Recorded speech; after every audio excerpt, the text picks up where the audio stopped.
നമസ്കാരം, ഗോവൻ വിശേഷത്തിലേക്ക് സ്വാഗതം.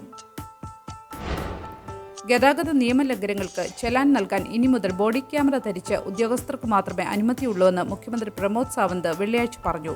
Police inspector റാങ്കിലുള്ള ഉദ്യോഗസ്ഥർക്കും പകൽ സമയത്ത് RTO ഓഫീസർമാർക്കും രാത്രിയിൽ പോലീസ് സബ് ഇൻസ്പെക്ടർമാർക്കും മാത്രമേ ചെലാൻ നൽകാൻ അധികാരമുള്ളൂവെന്ന് അദ്ദേഹം വ്യക്തമാക്കി. പൊതുജനം പലപ്പോഴും പോലീസ് അനാവശ്യമായി ബുദ്ധിമുട്ടിക്കുന്നതായി പരാതിപ്പെട്ടതായും കൈക്കൂലി വാങ്ങലാണ് പലപ്പോഴും ലക്ഷ്യമെന്ന് ആരോപണമുയർന്നിരുന്നതായും സൂചിപ്പിച്ചു.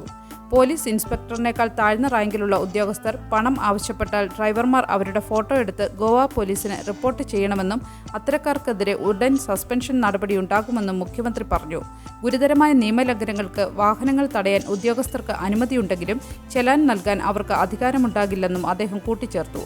താലൂക്ക് നോഡൽ ഓഫീസർമാരായി നിയമിതരായ RTO ഉദ്യോഗസ്ഥർക്കും ബോഡി ക്യാമറയുടെ ചെലാൻ നൽകാമെന്നും ഡാഷ് ക്യാമറകൾ, സിഗ്നൽ ക്യാമറകൾ, AI അധിഷ്ഠിത ഉപകരണങ്ങൾ എന്നിവ ഉപയോഗിച്ച് നിയമലംഘനങ്ങൾ പകർത്തി ചെലാൻ നേരിട്ട് വീട്ടിലേക്ക് അയക്കുമെന്നും അദ്ദേഹം അറിയിച്ചു.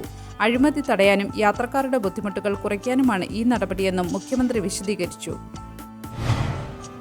ഗോവയുടെ തീരങ്ങളുടെയും വിനോദസഞ്ചാര കേന്ദ്രങ്ങളുടെയും വൃത്തിയും ഭംഗിയും കാത്തുസൂക്ഷിക്കുന്നതിന്റെ ഭാഗമായി റോഡരികിൽ പാചകം ചെയ്തും മാലിന്യം പൊതുസ്ഥലങ്ങളിൽ ഉപേക്ഷിക്കുന്ന ടൂറിസ്റ്റുകൾക്കുമെതിരെ കർശനമായ നടപടികൾ എടുക്കുമെന്ന് മുഖ്യമന്ത്രി പ്രമോദ് സാവന്ത് അറിയിച്ചു. ഇത്തരം പ്രവർത്തനങ്ങൾ ഇനി സഹിക്കില്ലെന്ന് മുഖ്യമന്ത്രി വ്യക്തമാക്കിയതായി റിപ്പോർട്ടുകളുണ്ട്. റോഡരികിൽ പാചകത്തിനായി LPG സിലിണ്ടറുകൾ, സ്റ്റൗ, മറ്റു ഉപകരണങ്ങൾ കൊണ്ടുവരുന്ന ടൂറിസ്റ്റുകളുടെ ഉപകരണങ്ങൾ അതിർത്തികളിൽ നിന്നും പൊതുസ്ഥലങ്ങളിൽ നിന്നും പിടിച്ചെടുക്കാനും തീരുമാനിച്ചു. ഇതുകൂടാതെ പിഴയും ചുമത്തുമെന്നും പറഞ്ഞു. നിയമം ലംഘിക്കുന്ന ടൂറിസ്റ്റുകൾക്കെതിരെ നടപടിയുണ്ടാകുമെന്നും അദ്ദേഹം പറയുന്നു. ഗോവയിൽ പാചകം ചെയ്യാൻ ഉദ്ദേശിക്കുന്ന ടൂറിസ്റ്റുകൾ കിച്ചൺ വാടകയ്ക്കെടുത്ത് പാചകം ചെയ്യുകയാണ് വേണ്ടതെന്നും അദ്ദേഹം കൂട്ടിച്ചേർത്തു. ബീച്ചുകളിലെ അനധികൃത മസാജ് സേവനങ്ങൾ, ഭിക്ഷാടനം എന്നിവയ്ക്കെതിരെയും ശക്തമായ നടപടികൾ സ്വീകരിക്കുമെന്ന് സർക്കാർ വ്യക്തമാക്കിയതായും റിപ്പോർട്ടുകളിൽ പറയുന്നു.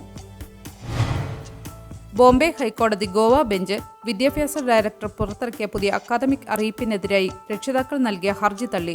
പരാതികളിൽ ശക്തമായ അടിസ്ഥാനങ്ങൾ ഇല്ലെന്നതിനാലാണ് ഹൈക്കോടതി ഗവൺമെന്റിന്റെ നോട്ടീസിനെ പിന്തുണച്ചത് എന്നാണ് റിപ്പോർട്ടുകൾ പറയുന്നത്. ഇതിന്റെ അടിസ്ഥാനത്തിൽ 6 മുതൽ 10ാം ക്ലാസ്സിലെയും 12ാം ക്ലാസ്സിലെയും വിദ്യാർത്ഥികൾക്കായുള്ള പുതിയ അക്കാദമിക് വർഷം ഏപ്രിൽ 7-ന് ആരംഭിക്കുമെന്ന് അറിയിപ്പിൽ വ്യക്തമാക്കിയതായും കോടതിയുടെ വിധിയോടെ ഈ വിഷയത്തിൽ സർക്കാർ എടുത്ത നിലപാട് കോടതിയും അംഗീകരിച്ചതായും മനസ്സിലാക്കാം. ഇന്നു മുതൽ സംസ്ഥാനമൊട്ടാകെ ചൂട് കൂടുമെന്ന് കാലാവസ്ഥാ നിരീക്ഷണ കേന്ദ്രം യെല്ലോ കോഡ് അലർട്ട് പുറപ്പെടുവിച്ചു. അടുത്തയാഴ്ച താപനിലയിൽ ക്രമേണ 2 മുതൽ 3 ഡിഗ്രി സെൽഷ്യസ് വരെ വർധനവുണ്ടാകാൻ സാധ്യതയുണ്ട്.